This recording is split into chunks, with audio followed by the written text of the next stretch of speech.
decorations na ang talagang itinitinda at mapapansin na rin naman natin maski doon sa iba't ibang mga opisina, paaralan at maging sa mga lugar pasyalan natin dito ay halos napakarami ng mga palamuti at yan ay senyales na talagang papalapit na yung holiday season dito sa ating bansa. At yun din yung naging dahilan, Bombo Justin, para tayo ay mamili ng mga ilang piraso at sinuri natin ito para malaman natin yung taglay na chemical na meron dito sa ating mga decorations. Ayan. Sir Tony, dito po sa ginagawa po ninyong pag-ikot, kumusta naman? Ano po yung mga natuklasan po ninyo? Lalong-lalo na yung mga nabibili pong mga Christmas decorations sa mga tiyangge at ay yung mga, especially yung mga, sabi nga nila, murang mga Christmas decorations na mabibili ngayon in the market. Unang-una yun, tama yung binanggit mo, no? Ang iba talaga ay halos napakamura, Bombo Justin. Halos abot kaya ito ng ating mga kababayan. Yung nasuri natin ay halos 120 pero sa isang pack na ito, no? Ibig sabihin ganun kadami na yung pwedeng mabili at dito tayo mismo nakabili sa Divisoria.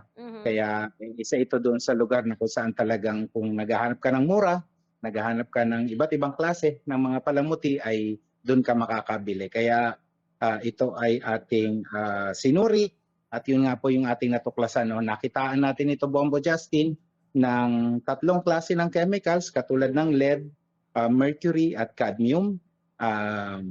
Ito ay nakita natin mismo doon sa makukulay. Yun nga yung medyo nakakalungkot kasi ang senyales ng holiday decorations talaga ay halos sobrang dami ng kulay.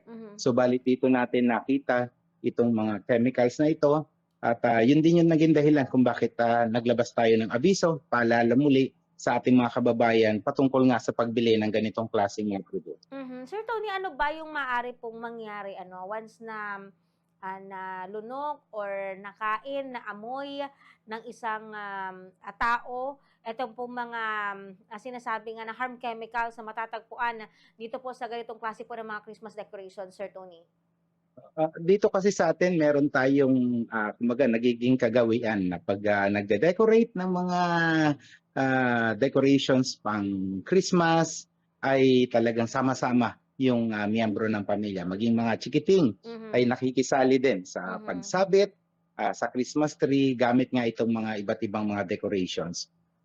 Yun yung isang posibleng maging route of exposure nito, Bombo Justin. Syempre, hand-to-mouth activity, lalong-lalo na ng mga toddlers. Pag nakita kasi ng mga bright colors yung mga decorations, talagang maaakit sila na ito ay paglaruan, hawakan, at doon yung posibleng maging contamination o doon yung posibleng maging exposure mismo nila sa ganitong klaseng mga chemical. Napakadelikado nito, Bombo Justin. At bagamat paulit-ulit natin sa mga previous interviews natin, talagang binabanggit natin yung peligro na dulot ng pinsala sa mga chemicals katulad ng lead, mercury at cadmium, dahil na nga rin even globally ay may panawagan na talaga na i-eliminate o alisin na talaga yung paggamit ng ganitong klaseng mga chemical, lalong-lalo na sa ganitong klaseng mga produkto, bagamat ito ay seasonal. Ibig sabihin, tuwing pagpasok ng bare months dito sa atin lang natin ito makikita, mabibili, at magagamit. Subalit yung concentration ng ganitong mga chemicals ay napoprolong hindi yan maikling panahon ay mawawala ito. Nandun at nandun yan, whether itago man natin ito o kaya i-safe keep natin pagkatapos natin gamitin. Isa pa sa delikado dito ay matagal ito na magi-stay sa loob ng ating tahanan, no, o opisina man. Itong mga decorations na to, mga ilang araw yan, minsan sinasamahan pa natin ng mga kumukuti-kutitap na mga Christmas lights, no, kung tawagin.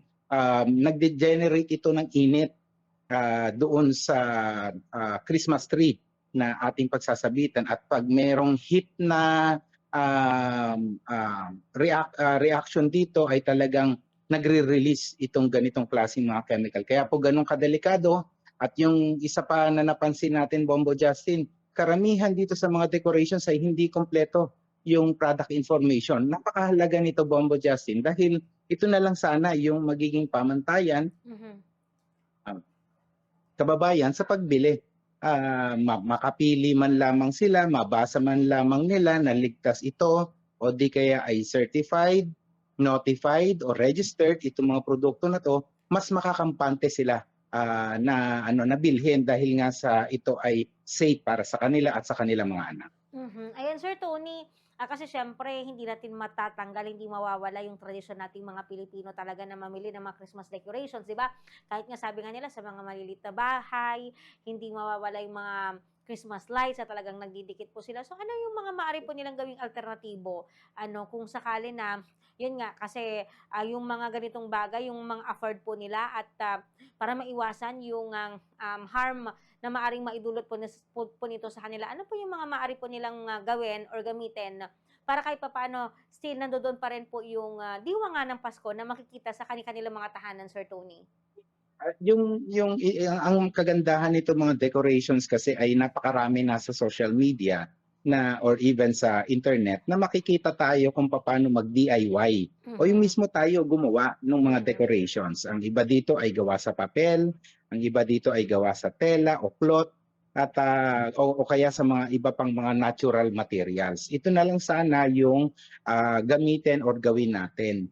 Bagamat ang ginagawa ng ibang mga kababayan natin ay minsan nagre-recycle tayo, no? Halimbawa, yung mga decorations natin noong nakaraang taon, ginagamit pa natin, tinatanggal lang natin yung medyo nasipakbak na yung pintura.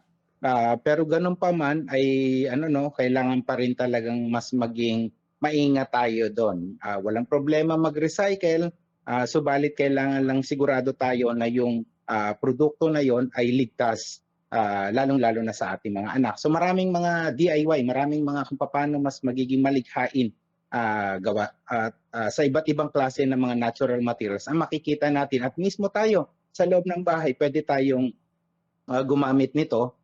May mga ibang susubukan nga tayo sa ating opisina, no, yung mga tinatawag na upcycling. Mhm. Ito ay mga dating mga gamit natin, mga abubot, sabihin natin, sa loob ng tahanan na pwede nating gamiting decorations. Yan yung isa sa mga susunod natin, Bombo Justin, na ipapatampukin na para ipakita na pwede.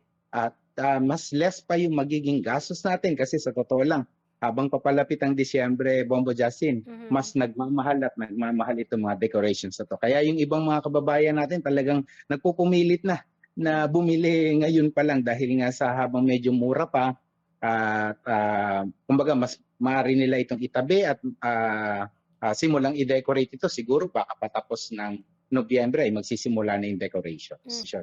Pero na ang isa sa pinakamagandang at syempre napapanahon talaga, lalong-lalo na yung ang spirit ng Christmas or holiday dito sa atin ay giving. Mhm. Baka ito rin siguro yung panahon at tampok ito doon sa napapanahong sitwasyon dito sa ating bansa na instead of yung magarbong celebration Mhm. ng Christmas dito sa atin, baka ito yung panahon para mag-effort na lang tayo na mag-donate o Yeah. itulong ito doon sa ating mga kababayang nasalanta ng bagyo Mhm. or nasa sitwasyon pa ng kalamidad.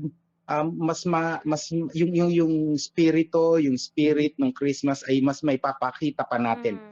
rather than mag bongga tayo, no, mga engrandeng decorations ang gawin natin sa ating tahanan. Mhm. Kumbaga mas mapapakita pa talaga natin yung pagmamahal natin sa ating mga kapwa Pilipino na nahihirapan din at syempre kahit sa simpleng pamamaraan ay makapag-celebrate din sila ng Mhm. Pasko Mhm. ngayon. Mas gawin nating simple, mas gawin nating sabi nga payak yung ating celebration, decorations. Marami pong mga pamamaraan para maging alternative doon sa mga mabibili na lamang natin ng mga klase ng mga decorations. Piliin po natin yung mga natural na klase ng mga materyales. O di kaya kung medyo gipit tayo sa budget ay gumawa na lang tayo mismo ng sarili natin mga decorations. It doesn't matter kung anong itsura niyan. Ang mahalaga ay yung esensya nung Christmas ay isinasabuhay natin. At ang pinakamahalaga talaga dito ay yung giving. Ipagkaloob natin, bigyan natin ng pagkakataon yung ating mga kababayan, tulungan natin sila, lalong-lalo na nasa sitwasyon sila talaga ng kumbaga suliranin na nararanasan, mas maipapakita talaga natin yung spirit ng Christmas sa ganito